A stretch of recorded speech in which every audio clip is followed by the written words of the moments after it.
Mesdames et messieurs, bonsoir.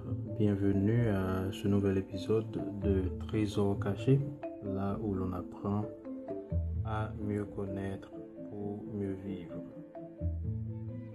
Ce soir, je vais vous parler un peu des proverbes. Ce ne sera pas trop long comme d'habitude. Qui n'a pas déjà entendu un proverbe, que ce soit volontairement ou involontairement, au foyer, à l'université, à l'école? On a tous déjà entendu un proverbe parce que c'est tiré de la sagesse populaire. Par exemple, quand on dit il ne faut jamais dire à la fontaine, je ne boirai jamais de ton eau, qui veut noyer son chien l'accuse de rage. Ce sont autant de phrases qui émettent une sorte de sagesse tirée de l'expérience populaire de la sagesse ancestrale. Une sorte de leçon tirée de la sagesse ancestrale.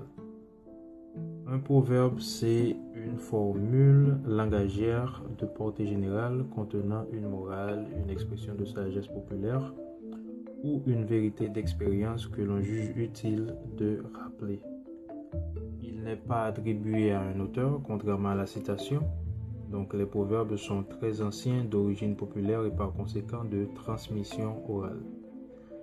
Les proverbes appartiennent au patrimoine linguistique d'un pays. Ils se font aussi le reflet des modes de vie et d'organisation de la société. La discipline qui s'occupe de l'étude des proverbes s'appelle parémiologie. Ça s'écrit P-A-R-E-M-I-O-L-O-G-I-E. Ça vient du grec parémia qui signifie littéralement proverbe. Et celui qui se dédie à écrire des recueils de proverbes est appelé parémiographe. La parémiologie est la discipline qui a pour objet l'étude des proverbes et expressions apparentées, sentences, préceptes, slogans, devises reprises sous le nom de parémie. Le terme proverbe est un terme générique ouvrant des concepts différents. Quelques éléments permettent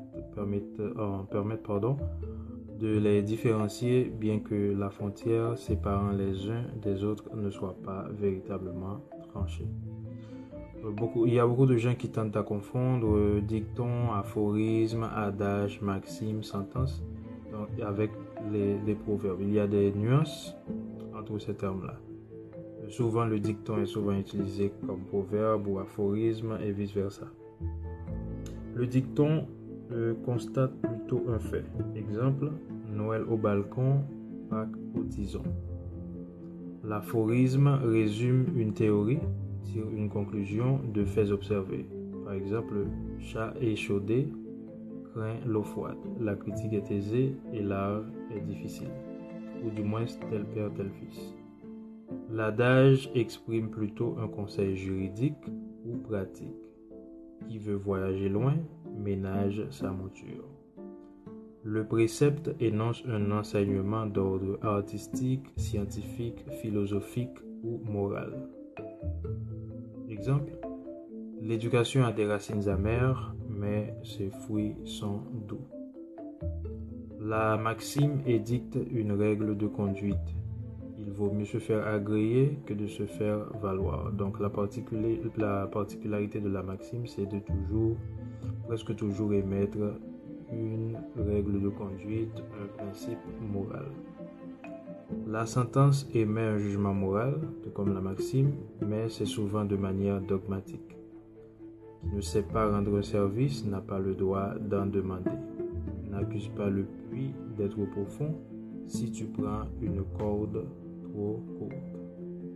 Alors à la fin du podcast, je vais partager avec vous quelques proverbes de quelques pays sur la planète. Mais juste avant, on va voir les différents usages ou fonctions des proverbes. Je vais vous en citer quelques-unes. Par exemple, les proverbes peuvent agir comme fonction émancipatoire. C'est-à-dire qu'ils sont utilisés au service de ce qu'on appelle le développement. Les proverbes peuvent être aussi utilisés comme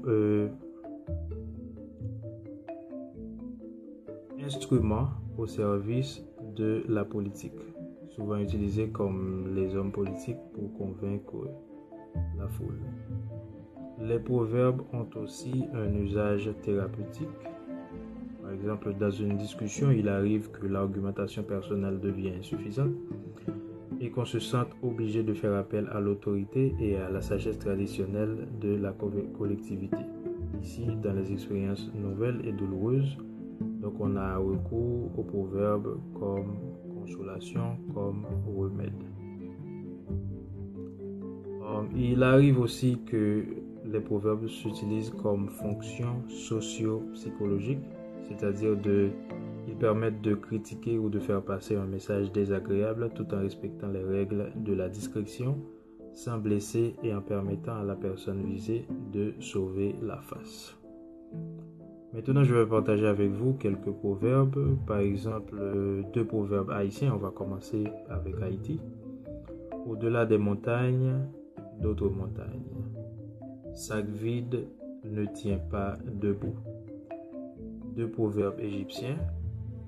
Jette l'homme chanceux dans le Nil et il remontera avec un poisson dans la bouche. Perce le cœur de l'homme, tu y trouveras un soleil. Maintenant, 2 proverbes indiens. Ce n'est pas sur une montagne qu'on trébuche, mais sur une pierre. En amour, les mendiants et les rois sont égaux. Maintenant, 2 proverbes japonais. Le ciel vient toujours au secours de ceux qui ne lui laissent pas tout faire. Le sac des désirs n'a pas de fond. 2 proverbes chinois. Un mot venu du cœur tient chaud durant 3 hivers. À qui sait attendre, le temps ouvre ses portes.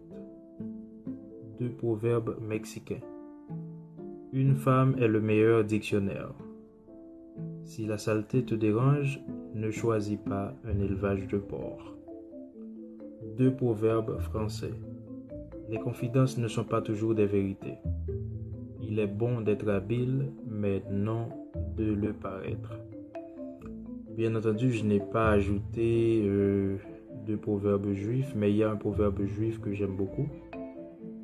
Il dit ceci, celui qui est destiné à mourir de la noyade se noiera dans un verre d'eau. Voilà, mesdames, messieurs, c'est ici que prend fin cet épisode. Bien entendu, c'est pas trop long comme d'habitude. Je vous remercie de votre écoute. Je vous prépare un autre épisode. Bien entendu, ce sera sur un thème, je crois, sur le développement personnel. Donc, ce sera présenté par moi ou une invitée.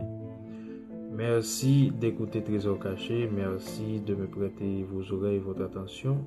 À la prochaine. Mon nom, c'est Weber Jujout, votre serviteur.